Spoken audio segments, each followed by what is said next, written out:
नमस्कार दोस्तों, study IQ में आप सभी का स्वागत है। इस लेक्चर में हम डाउन टू अर्थ मैगजीन का एनालिसिस करने वाले हैं। सितंबर 2020 मंथ में जो इस मैगजीन का सेकंड एडिशन आया है, जिसका टाइटल है breaking down EIA, that is environment impact assessment. इस मैगजीन के जो इंपॉर्टेंट आर्टिकल्स हैं वो हम इस लेक्चर में डिस्कस करने वाले हैं। This lecture has been prepared by me Sarthak Sharma. Lecture की PDF डाउनलोड करने के लिए आप मेरा टेलीग्राम चैनल ज्वाइन कर सकते हैं। चैनल का नाम है स्टडी विद सार्थक। साथ ही साथ आप मुझे इंस्टाग्राम या फिर फेसबुक पर भी फॉलो कर सकते हैं by searching my user name सार्थक शर्मा 151। सबसे पहले कंटेंट डिस्कस कर लेते हैं। तो 3 इंपॉर्टेंट आर्टिकल्स हैं जो हम इस लेक्चर में डिस्कस करने वाले हैं। पहला आर्टिकल है टाइम टिकिंग फॉर कोल। इस आर्टिकल में हम कोल कंजम्पशन से रिलेटेड कुछ डेटा डिस्कस करेंगे और जानेंगे कि कोल यूजेज को खत्म करने के लिए वर्ल्ड इस समय पर किस तरह से प्रोग्रेस कर रहा है। सेकंड आर्टिकल है एनवायरमेंट इम्पैक्ट असेसमेंट। इस साल सरकार ने draft environment impact assessment 2020 notification जारी किया है। तो इसमें क्या प्रोविजंस रखे गए हैं और इससे रिलेटेड क्या इश्यूज हैं वो हम डिस्कस करेंगे। और थर्ड आर्टिकल है no hand to lend.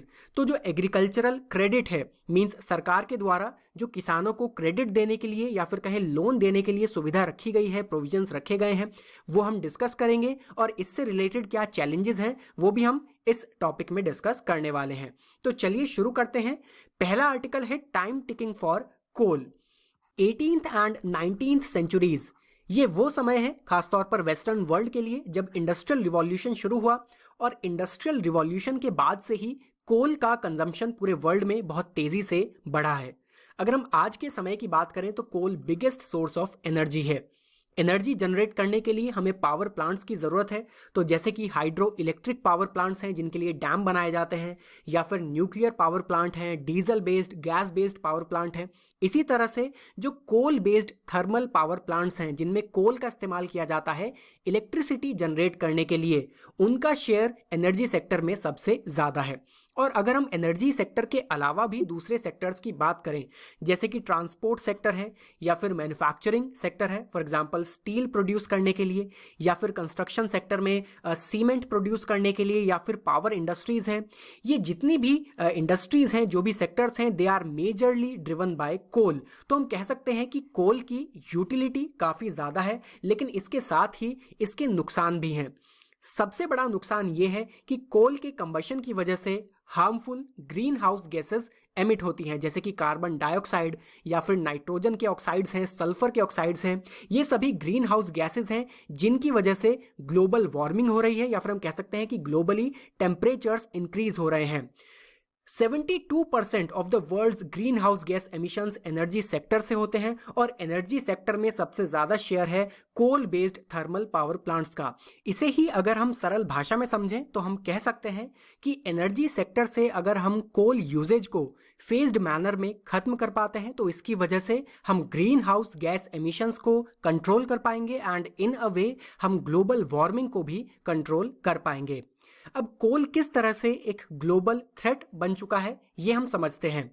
Average atmospheric CO2 level जो परमिसिबल लेवल है वो है 350 पार्ट्स पर मिलियन, लेकिन इस समय पर average atmospheric CO2 level 415 parts पर मिलियन तक पहुंच चुका है। और इसी वजह से हमें ये जो बिजनेस एज यूजुअल अप्रोच है, जैसे चल रहा है वैसे चलने दें, इस अप्रोच को खत्म करना होगा। अगर ये बिजनेस एज यूजुअल अप्रोच हम खत्म नहीं करते हैं तो अगले 10 सालों में ही ग्लोबल वार्मिंग 1.5 डिग्री सेल्सियस तक पहुंच जाएगी, या फिर कहें कि globally temperature 1.5 degree Celsius increase हो जाएंगे। पेरिस क्लाइमेट अग्रीमेंट में हमने ये टारगेट सेट किया है कि इस सेंचुरी के एंड तक, ईयर 2100 तक, हमें global rise in temperature 1.5 degree Celsius तक लिमिट करने के लिए कोशिश करनी है above the pre industrial levels. लेकिन अगर हम आज की ही बात करें, इस समय पर ही 1.2 डिग्री सेल्सियस मार्क क्रॉस हो चुका है, और अगर हम ये बिजनेस एज यूजुअल अप्रोच खत्म नहीं करते हैं तो अगले 10 सालों में ही ग्लोबली 1.5 डिग्री सेल्सियस तक टेम्परेचर्स इंक्रीज हो जाएंगे।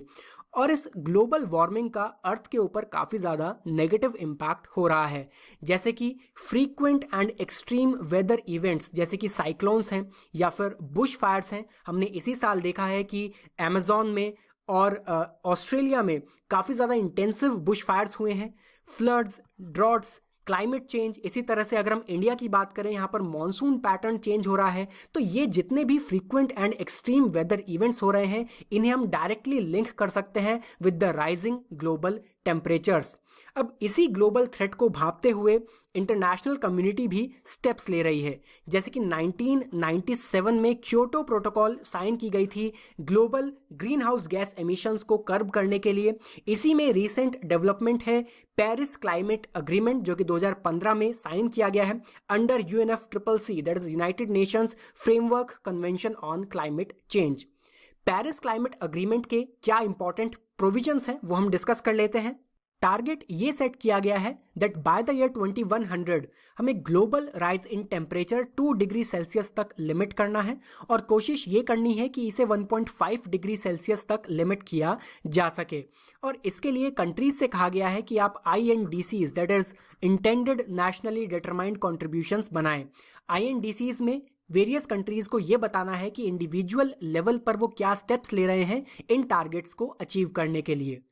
एक फाइनेंसिंग मैकेनिज्म बनाया गया है 2020 से 2025 के लिए। फाइनेंसिंग मैकेनिज्म ये है कि जो रिच कंट्रीज हैं, या फिर कहें जो डेवलप्ड कंट्रीज हैं, बिकॉज वो ही बिगेस्ट पॉल्यूटर्स भी हैं, तो जो रिच कंट्रीज हैं वो $100 बिलियन इंश्योर करें bye the year 2020 climate change को टैकल करने के लिए। बर्डन शेयरिंग का भी एक मैकेनिज्म बनाया गया है। ऑब्वियसली डेवलप्ड कंट्रीज ही वर्स्ट पॉल्यूटर्स हैं, इसी वजह से डेवलप्ड कंट्रीज के ऊपर बर्डन ज़्यादा रखा गया है। डेवलप्ड कंट्रीज को फाइनेंशियल रिसोर्सेज प्रोवाइड करनी है डेवलपिंग कंट्रीज को टू इंश्योर कि ये जो टारगेट है वो हम अचीव कर पाएं। हालांकि वॉलंटरी बेसिस पर कोई भी कंट्री कंट्रीब्यूट कर सकती है। वल्नरेबल कंट्रीज को रिकॉग्नाइज किया गया है, ऐसी कंट्रीज जैसे कि आइलैंड्स हैं जिनके सबमर्जेंस का खतरा है, तो ऐसी कंट्रीज को रिकॉग्नाइज किया गया है, उन्हें ज़्यादा से ज़्यादा मदद दी जाएगी। इसके बाद डेवलप्ड कंट्रीज से ये कहा गया है टू टेक द लीड, एक लीडरशिप रोल डेवलप्ड कंट्रीज को यहाँ पर निभाना है और डेवलपिंग कंट्रीज की मदद करनी है for the reduction in green house gases. Emission goals भी रखे गए हैं। देखिए, हम ऐसा एक्सपेक्ट नहीं कर सकते हैं डेवलपिंग कंट्रीज से कि आप एक तरफा जो कोल यूजेज है उसे खत्म कर दें, बिकॉज अगर ऐसा होगा तो जो डेवलपिंग कंट्रीज हैं वो ग्रो ही नहीं कर पाएंगी। इस वजह से एमिशन गोल ये रखा गया है कि 2050 से पहले, इस ईयर से पहले हमें ग्रीन हाउस गैस एमिशंस का पीक लेवल ग्लोबली अचीव करना है, ताकि 2050 के बाद ग्रीन हाउस गैस एमिशंस में रैपिड रिडक्शन हो पाए और जो टारगेट्स हमने सेट किए हैं वो भी हम अचीव कर पाए। फाइनली एक रिव्यू मैकेनिज्म बनाया गया है। हर 5 सालों में जो टारगेट्स हैं, जो परफॉर्मेंस है, उसे रिव्यू किया जाएगा और पहला रिव्यू होगा ईयर 2025 में। तो ये इंपॉर्टेंट प्रोविजंस हैं पेरिस क्लाइमेट अग्रीमेंट के। अब डिस्कस करते हैं इन टारगेट्स को अचीव करने के लिए किस तरह से वर्ल्ड परफॉर्म कर रहा है। सबसे पहले जानते हैं कि आज के समय में कौन सी कंट्रीज हैं top 10 emitters of greenhouse gases. So according to the world resources institute 2015 data, China is the biggest emitter of greenhouse gases. World total में से 25.26% एमिशन सिर्फ चाइना से ही आता है। इसके बाद है US, European Union, 4th number पर इंडिया है, then Russia, Japan, Brazil, Indonesia, Mexico and Iran. तो ये टॉप 10 एमिटर्स हैं ग्रीन हाउस गैसेस के।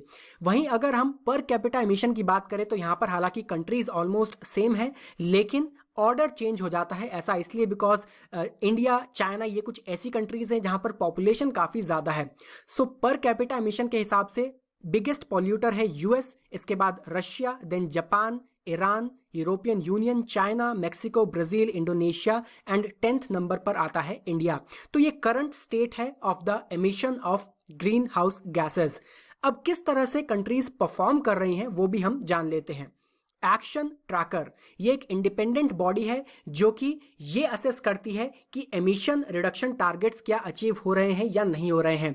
तो एक्शन ट्रैकर से हमें ये पता चलता है कि जो कंट्रीज ने टारगेट्स सेट किए हैं, इंडिविजुअल टारगेट या फिर INDCs, वो या तो इनसफिशिएंट हैं या फिर हाईली इनसफिशिएंट हैं। और इसका रिजल्ट ये होगा कि 2 डिग्री सेल्सियस और 1.5 डिग्री सेल्सियस के जो हमने टेम्परेचर राइज को लिमिट करने के टारगेट बनाए हैं वो हम आज की परफॉर्मेंस के हिसाब से अचीव नहीं कर पाएंगे।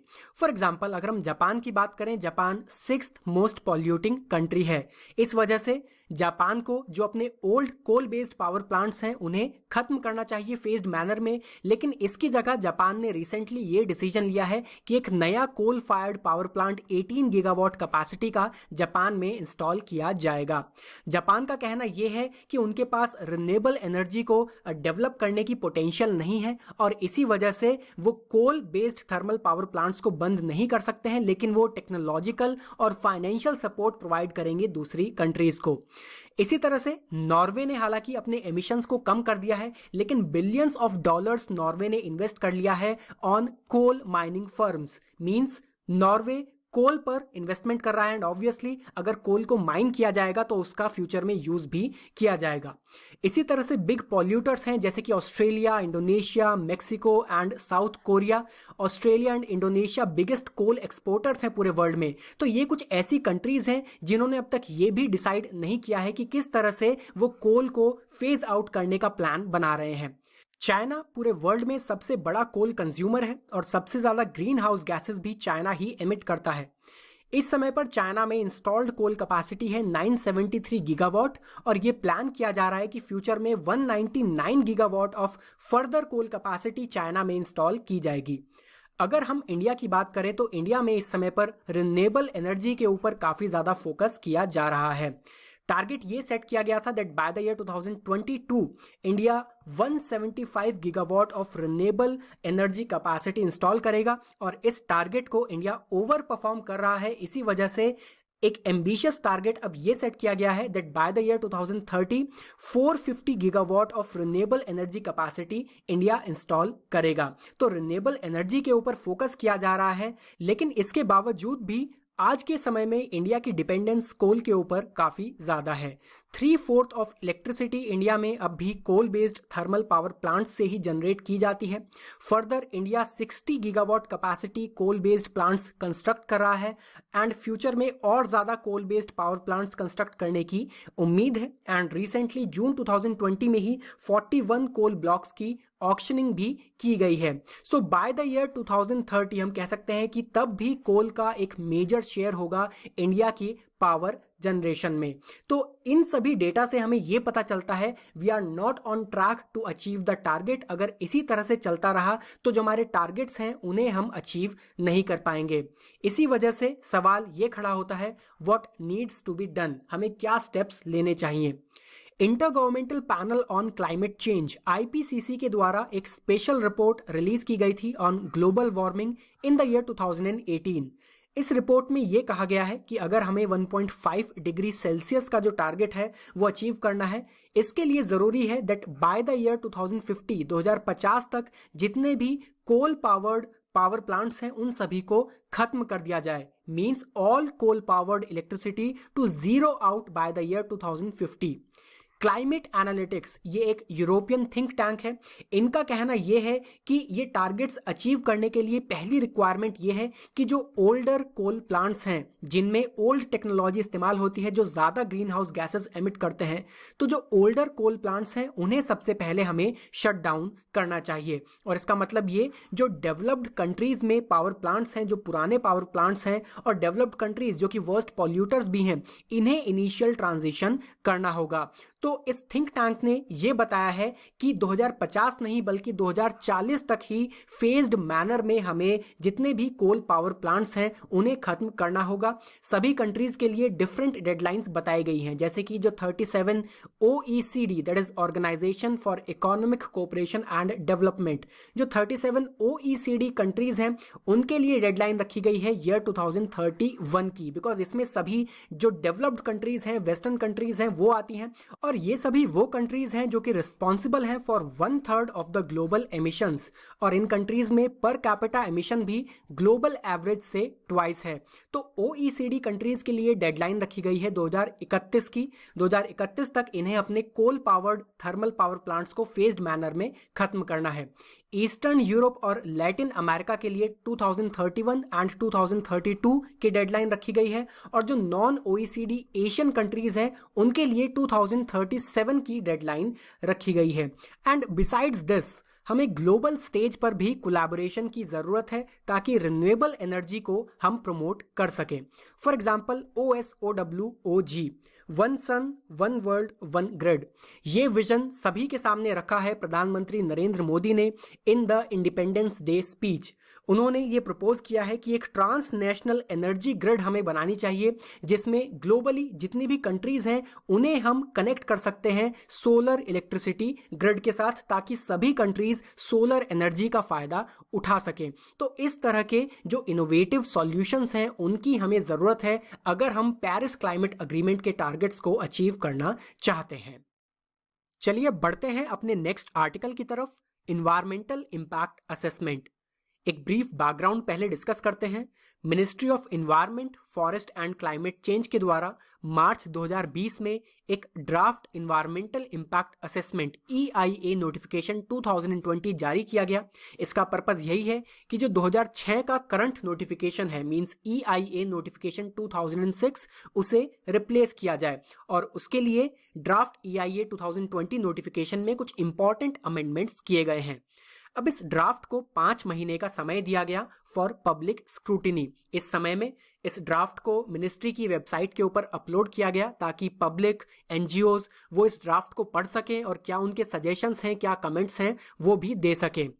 1.7 million suggestions, comments and objections receive किए गए हैं through emails and by post इन 5 महीनों में, और ज़्यादातर जो कमेंट्स हैं वो प्रोपोज्ड प्रोविजंस के अगेंस्ट ही हैं, या फिर हम कह सकते हैं कि एक तरह से लोगों ने प्रोटेस्ट की है ऑनलाइन वे में against the draft EIA notification 2020।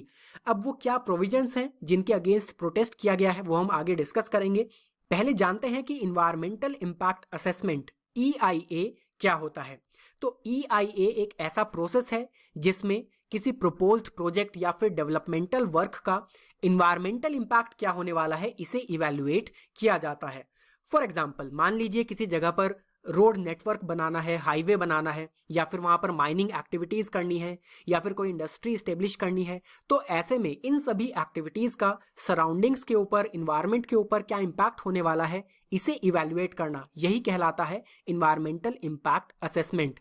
और इन्वायरमेंटल इम्पैक्ट में कुछ इंटर रिलेटेड टॉपिक्स को भी इंक्लूड किया जाता है, जैसे कि सोशियो इकोनॉमिक इम्पैक्ट क्या होगा, कल्चरल इम्पैक्ट क्या होगा, या फिर human health impact. For example, कोई ऐसी इंडस्ट्री है जिसमें से टॉक्सिक वेस्ट निकलता हो जिससे हेल्थ हैजार्ड क्रिएट हो सकता है, तो ह्यूमन हेल्थ के ऊपर क्या इम्पैक्ट है।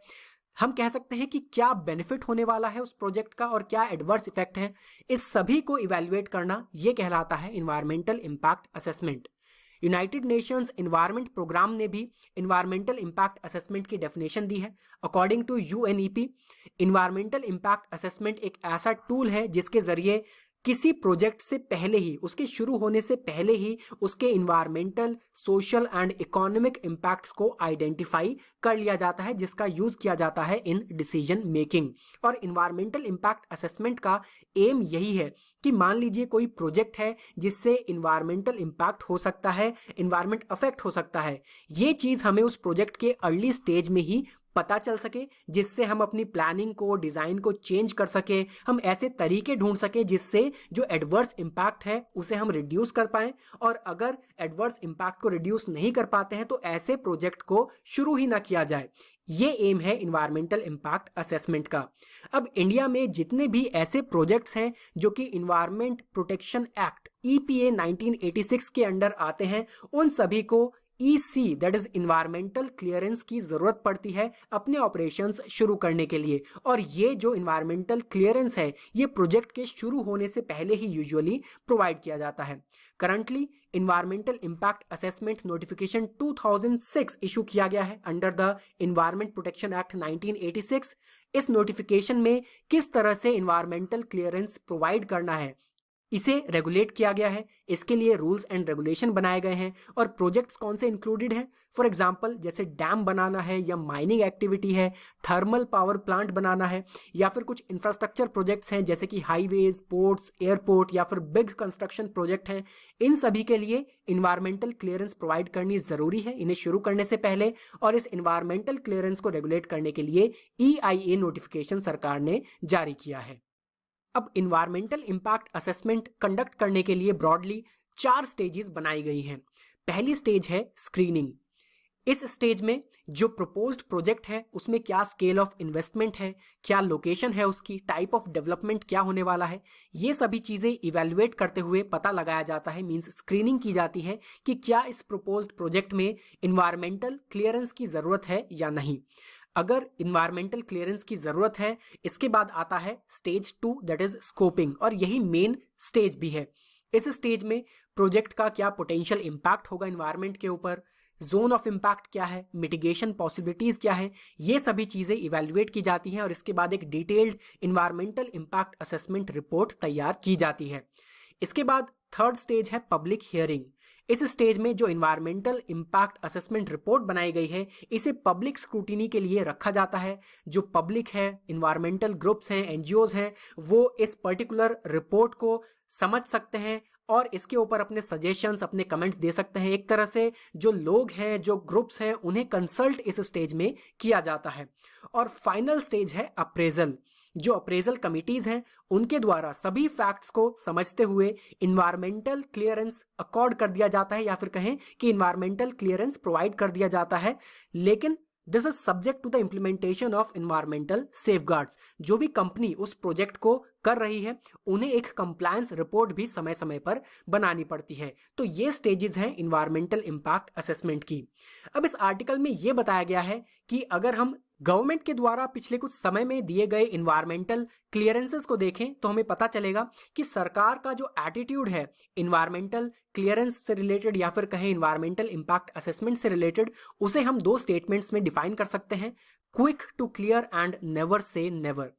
क्विक टू क्लियर बिकॉज ज्यादातर इन्वायरमेंटल क्लियरेंस प्रोवाइड करने में 1 साल का लगभग समय लगता है अगर उस प्रोजेक्ट के ऊपर किसी तरह का ऑब्जेक्शन नहीं हुआ है। लेकिन 2014 से 2020 के बीच में 88% ऑफ द प्रोजेक्ट्स को 1 साल से पहले ही इन्वायरमेंटल क्लियरेंस प्रोवाइड कर दिया गया, मींस क्विक टू क्लियर। दूसरा एटीट्यूड है नेवर से नेवर। एक्सपर्ट अप्रेजल कमिटीज जो अप्रेजल प्रोवाइड करती हैं, इन्वायरमेंटल क्लियरेंस ग्रांट करती हैं, तो इन कमिटीज के द्वारा रेयरली ही किसी प्रोजेक्ट को रिफ्यूज किया जाता है। फॉर एग्जांपल जुलाई 2015 से अगस्त 2020 के बीच में 3100 प्रपोजल्स सबमिट किए गए इन्वायरमेंटल क्लियरेंस के लिए और इनमें से 78.4% को इन्वायरमेंटल क्लियरेंस प्रोवाइड कर दिया गया। और ये जो 2 एटीट्यूड्स हैं गवर्नमेंट के, quick to clear and never से नेवर, ये अभी भी जारी है। इसका हमें पता चलता है draft environment impact assessment EIA 2020 notification से। बिकॉज जो प्रोविजंस इसमें रखे गए हैं, जो अमेंडमेंट्स किए गए हैं, उससे साफ हो जाता है कि सरकार जो इन्वायरमेंटल क्लियरेंस प्रोवाइड करने का पूरा प्रोसेस है उसे फास्ट ट्रैक करना चाहती है। तो जो 2006 का नोटिफिकेशन है उससे क्या डाइल्यूशन किया गया है 2020 के नोटिफिकेशन में, ये हम यहां पर डिस्कस कर लेते हैं according to the various parameters. पहला पैरामीटर है categorisation of projects that require environment impact assessment. 2006 के नोटिफिकेशन में यह प्रोविजन रखा गया था कि 31 प्रोजेक्ट्स होंगे A कैटेगरी में। इन प्रोजेक्ट्स को क्लियरेंस प्रोवाइड करने के लिए सेंटर के द्वारा एक्सपर्ट अप्रेजल कमिटीज बनाई गई हैं। B कैटेगरी में होंगे 28 प्रोजेक्ट्स और इन प्रोजेक्ट्स में क्लियरेंस के लिए वेरियस स्टेट्स के द्वारा स्टेट एक्सपर्ट अप्रेजल कमेटी बनाई जाती है। अब जो B कैटेगरी है इसमें भी जो स्टेट एक्सपर्ट अप्रेजल कमेटी है उसके पास ये पावर दी गई कि आपके पास चॉइस है, इसको फर्दर सब डिवाइड कर सकते हैं B1 एंड B2 कैटेगरी में। B1 कैटेगरी में जो प्रोजेक्ट्स होंगे उन्हें अप्रेजल प्रोवाइड किया जाएगा, लेकिन जो B2 कैटेगरी में होंगे उन्हें अप्रेजल प्रोवाइड करने की भी जरूरत नहीं पड़ेगी। अब डाइल्यूशन ये किया गया है कि सेंट्रल गवर्नमेंट ने इस नोटिफिकेशन के द्वारा जितने भी प्रोजेक्ट्स हैं उन्हें पहले से प्री डिफाइन कर दिया है। मींस A कैटेगरी में होंगे 39 प्रोजेक्ट्स, B1 कैटेगरी में होंगे 42 प्रोजेक्ट्स एंड B2 कैटेगरी में होंगे 29 प्रोजेक्ट्स। मींस जो स्टेट एक्सपर्ट अप्रेजल कमेटी के पास पावर थी वो उनसे छीन ली गई है। इसके बाद दूसरा पैरामीटर है projects exempted from the clearance process. तो 2006 का जो नोटिफिकेशन था उसमें किसी भी प्रोजेक्ट को डायरेक्ट एग्जेम्पशन नहीं दी गई थी। स्क्रीनिंग के बाद ही ये पता लगाया जाता था कि क्या इस पर्टिकुलर प्रोजेक्ट में क्लियरेंस की जरूरत है या नहीं है।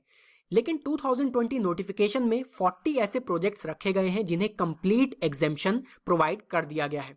प्रॉब्लम यहाँ पर यह है कि इसमें कुछ ऐसे प्रोजेक्ट्स भी हैं जिनका एनवायरनमेंट के ऊपर नेगेटिव इम्पैक्ट हो सकता है। फॉर एग्जांपल, अगर कोई मैन्युफैक्चरिंग यूनिट लगानी है फॉर एक्सप्लोजिव्स जो कि मिनिस्ट्री ऑफ डिफेंस के अंडर आती है, तो ऐसे में एनवायरमेंटल इम्पैक्ट असेसमेंट की जरूरत नहीं है, क्लियरेंस प्रोवाइड करने की जरूरत नहीं है।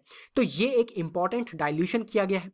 इसके बाद थर्ड पैरामीटर है obligation to provide a projects draft EIA report.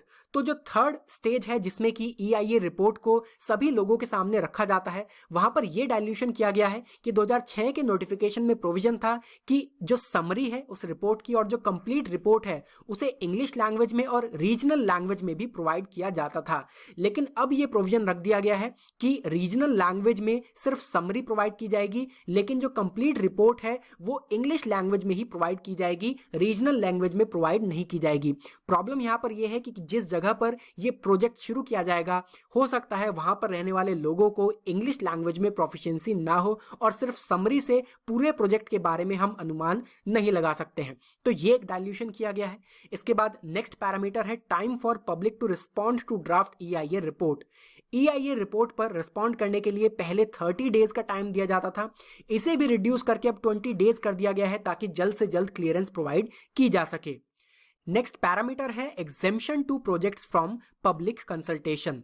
2006 के नोटिफिकेशन में यह प्रोविजन रखा गया था कि अगर किसी प्रोजेक्ट में मान लीजिए प्रोडक्शन कैपेसिटी वो इंक्रीज कर रहे हैं या फिर इक्विपमेंट्स का मॉडर्नाइजेशन किया जा रहा है, तो ऐसे में पब्लिक कंसल्टेशन मैंडेटरी था। लेकिन 2020 के नोटिफिकेशन में यह रखा गया है कि अगर मॉडर्नाइजेशन किया जा रहा है बिना प्रोडक्शन कैपेसिटी को इंक्रीज किए हुए या फिर 50% तक कैपेसिटी इंक्रीज की जा रही है, तो ऐसे में किसी भी तरह के पब्लिक कंसल्टेशन की जरूरत नहीं पड़ेगी। तो ये एक इंपॉर्टेंट डाइल्यूशन किया गया है।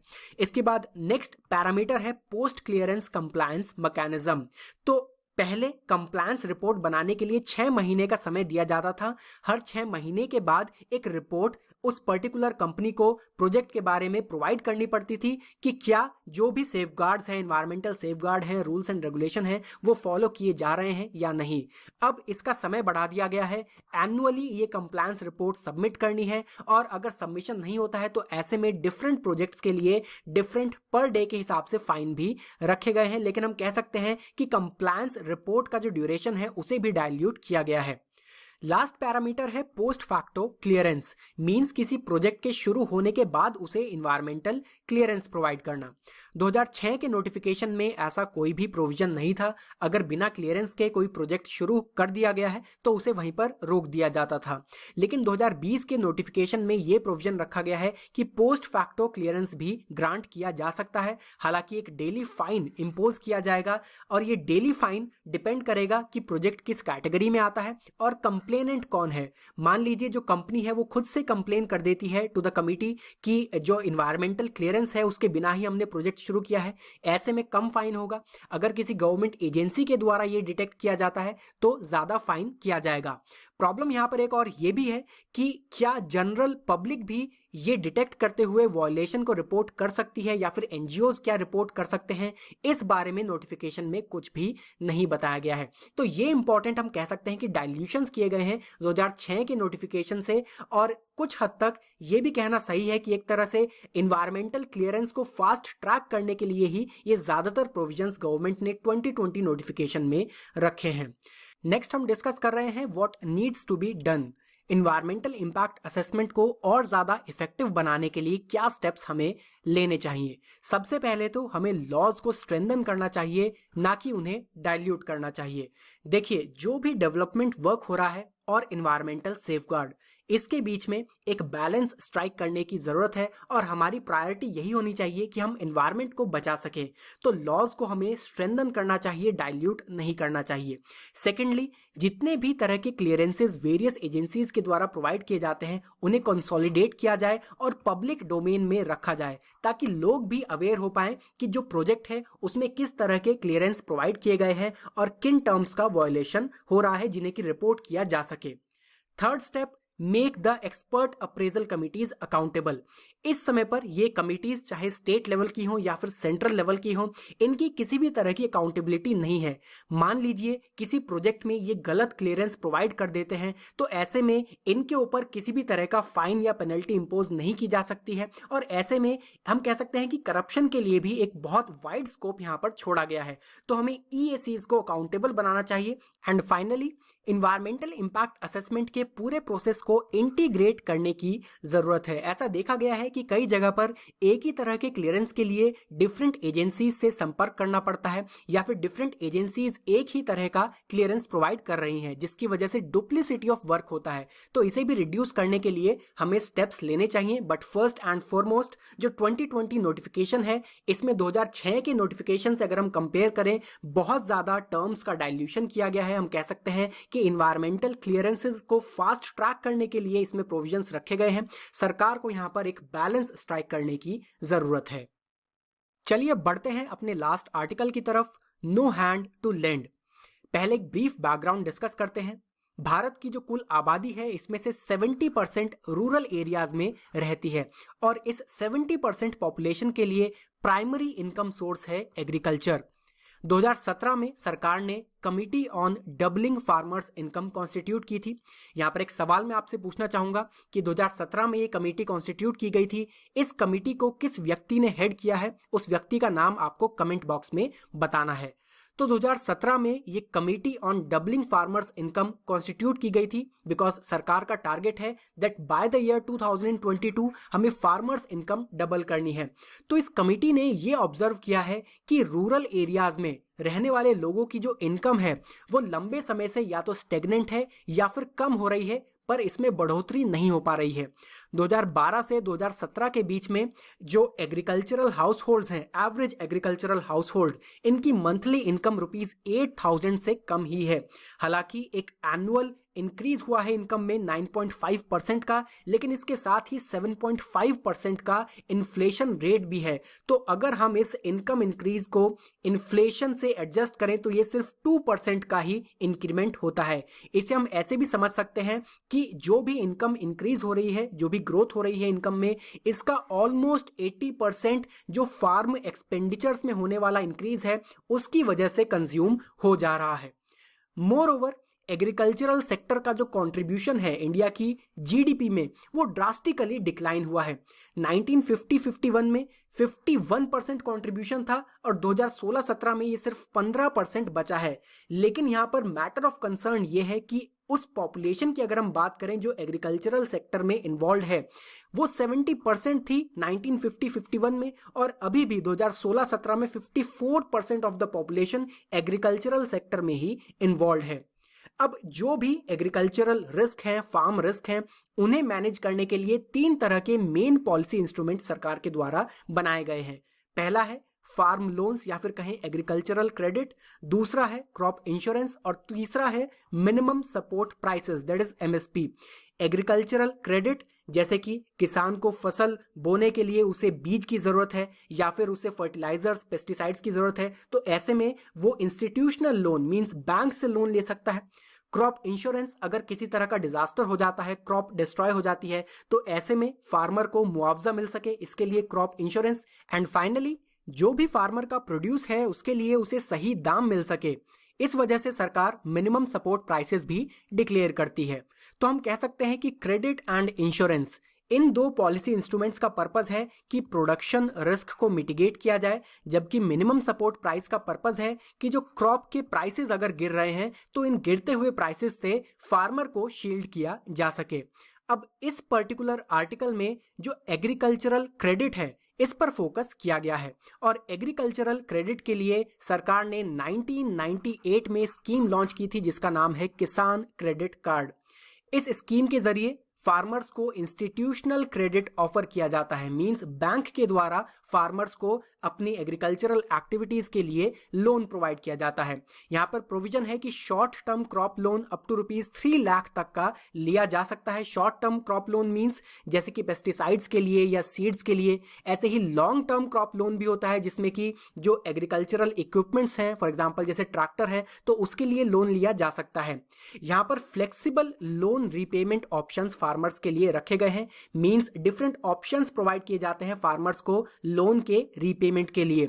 और साथ ही साथ फार्मर्स किसान क्रेडिट कार्ड का इस्तेमाल करते हुए कैश भी विड्रॉ कर सकते हैं। मींस किसान क्रेडिट कार्ड को एज एन एटीएम कार्ड भी यूज किया जा सकता है और क्रॉप इंश्योरेंस कवरेज भी इसमें साथ में प्रोवाइड किया जाता है। हालांकि इसका काफी ज्यादा मिसयूज भी किया गया है, बिकॉज कई जगह ऐसा देखा गया है कि फार्मर को पता ही नहीं था कि उसे किसान क्रेडिट कार्ड में जो लोन मिला है उसके साथ ही प्रधानमंत्री फसल बीमा योजना के अंदर उसकी क्रॉप्स का इंश्योरेंस भी हो गया है और उसके लिए उसका प्रीमियम भी उसके अकाउंट से काटा गया है। तो हम कह सकते हैं कि इस स्कीम का कई जगह पर मिसयूज भी हुआ है, बट ओवरऑल ये एक बढ़िया स्कीम है फार्मर्स को इंस्टीट्यूशनल क्रेडिट प्रोवाइड करने के लिए।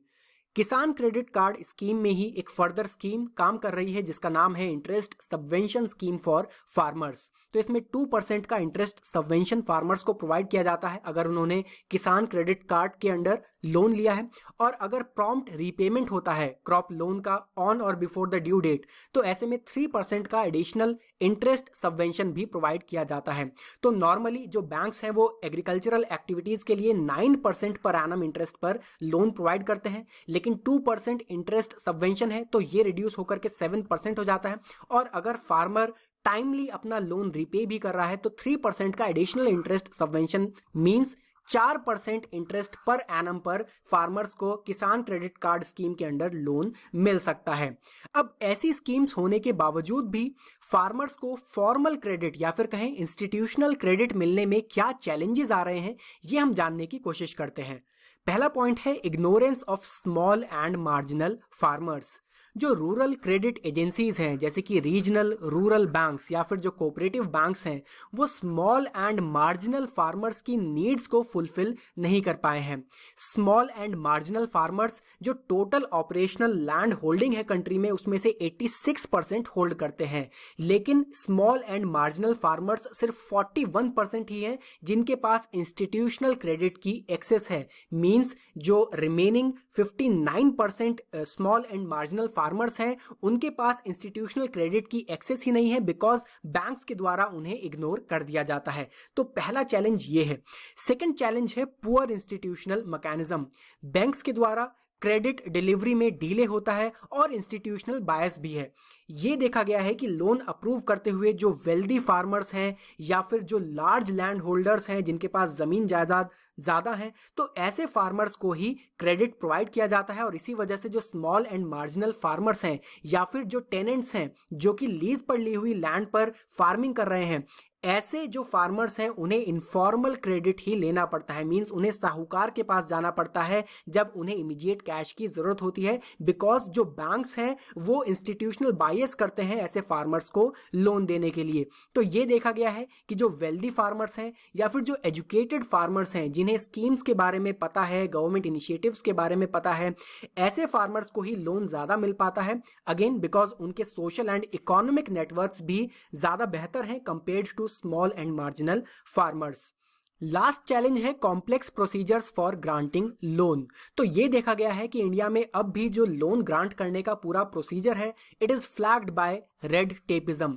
मींस कम्बरसम रूल्स बनाए गए हैं, ऐसी फॉर्मेलिटीज हैं जिसमें फॉर्म भराए जाते हैं या फिर ऐसे पेपर वर्क कराए जाते हैं, डॉक्यूमेंट्स मांगे जाते हैं, और इस पूरे प्रोसीजर में किसान ये सोचता है कि इससे बचने के लिए वो किसी साहूकार के पास जाकर के, किसी मनी लेंडर के पास जाकर के ही क्रेडिट ले सकता है। तो इसी वजह से ज्यादातर जो स्मॉल एंड मार्जिनल फार्मर्स हैं वो नॉन इंस्टीट्यूशनल क्रेडिट ही ले रहे हैं, और इसमें ऑब्वियसली कॉस्ट ज्यादा होती है, इंटरेस्ट ज्यादा होता है और उनका शोषण भी इस पूरे प्रोसेस में होता है। तो ये कुछ इंपॉर्टेंट चैलेंजेस हैं जो कि खासतौर पर small and marginal farmers face कर रहे हैं फॉर्मल क्रेडिट अवेल करने में। अब नेक्स्ट हम वे फॉरवर्ड डिस्कस कर रहे हैं। सबसे पहले तो हमें अवेयरनेस क्रिएट करने की जरूरत है। सरकार के द्वारा जो भी इनिशिएटिव्स लिए गए हैं, जो भी स्कीम्स शुरू की गई हैं फार्मर्स वेलफेयर के लिए, उन सभी स्कीम्स के बारे में फार्मर्स को पता होना चाहिए। और साथ ही साथ बिकॉज ज्यादातर जो अब इनिशिएटिव्स हैं उनके बेनिफिट ऑनलाइन अवेल किए जा रहे हैं, तो इसी वजह से डिजिटल लिटरेसी का भी महत्व बढ़ चुका है। तो फाइनेंशियल और डिजिटल लिटरेसी हमें स्प्रेड करनी चाहिए अमंग ऑल द फार्मर्स, और ये इंश्योर करना चाहिए कि सभी फार्मर्स को अफोर्डेबल क्रेडिट मिल पाए। हमारे पास प्रॉपर स्कीम्स हैं बट उनका प्रॉपर इम्प्लीमेंटेशन होना ज़रूरी है। And irrespective of the social and economic status of the farmer, चाहे वो वेल्दी फार्मर हो या फिर वो स्मॉल एंड मार्जिनल फार्मर हो, सभी के लिए affordable and effective risk management systems हम बना पाएं, यही है need of the hour. So friends, this is all in this lecture. अगर आपके कुछ भी डाउट्स हैं तो आप doubts.studyiq@gmail.com पर हमसे संपर्क कर सकते हैं, या फिर आप गिवन नंबर्स पर हमसे संपर्क कर सकते हैं। Thank you very much and have a very nice day.